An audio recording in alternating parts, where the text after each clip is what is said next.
पुरुषार्थ से प्रारब्ध। ओम शांति। आज का हमारा विषय है मेरी बेफिक्र स्थिति। तो आइए इस विषय पर चर्चा करें कि भगवान का साथ पाकर हम कैसे बेफिक्र होकर रह सकते हैं। ओम शांति। हम एक सुंदर समय पर खड़े हैं जिसे पुरुषोत्तम संगम युग कहा जाता है। हमें इस समय अपनी स्थिति को बहुत महान बना देना है, इतना महान कि हम संसार को बहुत कुछ दे सकें, संसार के आत्माओं को सहारा दे सके, हम उनके रक्षक बन सके, उनके इष्ट देव देवी बनकर उनकी जन्म जन्म की कामनाओं को पूर्ण कर सके।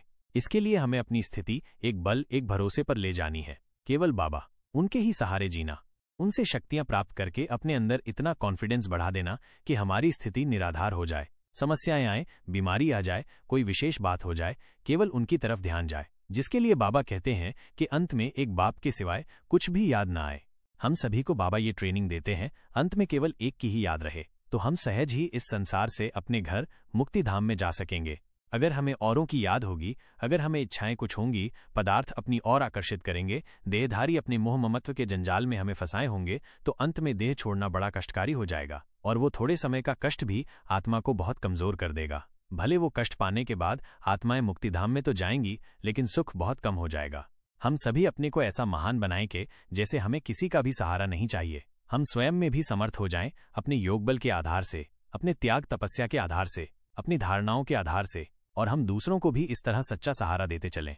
तो चलिए आज से हम सभी बेफिक्र बादशाह बन जाएं। इस संसार में, इस कांटों की जंगल में शेर की तरह अकेले ही विचरण करें। इसका अर्थ ये नहीं कि हम घर बार छोड़कर चल दें, बच्चों का ध्यान न रखें, लेकिन बहुत समर्थ, किसी भी समस्या से घबराने वाला नहीं, निर्भय बेफिक्र बादशाह। स्वयं भगवान हमें साथ दे रहा है, हजार भुजाओं सहित वो हमारे साथ है, उनकी छत्रछाया हमारे सिर पर है।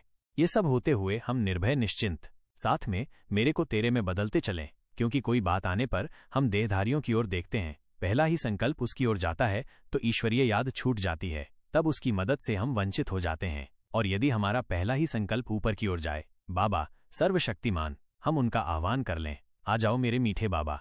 ये प्रैक्टिस हमें लंबे काल की चाहिए, तब अंत में हमें उनकी याद आएगी। अभी से हम बहुत अच्छी प्रैक्टिस करें, भिन्न भिन्न बातों में उनकी याद आए, उनको बुला लें। बाइक से जा रहे हैं, कुछ हो जाए तो फोन करते इसको उसको, सभी देहधारी को, बाद में हम बाबा को याद करते हैं कि आ जाओ बाबा। पहले बाबा का आह्वान करें, फिर किसी से कांटेक्ट करें। ऐसी आदत निरंतर अपने अंदर भरते चलना है। तो आज सारा दिन हम स्वयं को इस नशे में रखेंगे कि मैं बेफिक्र बादशाह हूं, बाबा हजार भुजाओं सहित मेरे साथ है। बाबा का आह्वान करेंगे हर घंटे में एक बार, और महसूस करेंगे हजार भुजाओं की छत्र छाया मेरे सिर पर लगाए हुए है। ये सीन बहुत सुंदर होगा। इसको अपने अंतर्चित्त में सदा सदा के लिए समा दें और देखें कितना सुंदर अनुभव होता है उसकी मदद का। और ये आदत पड़ जाएगी तो जब भी कोई बात आएगी तो तुरंत ये विजन आप बना पाएंगे और बाबा के मदद के पात्र बन जाएंगे। ओम शांति।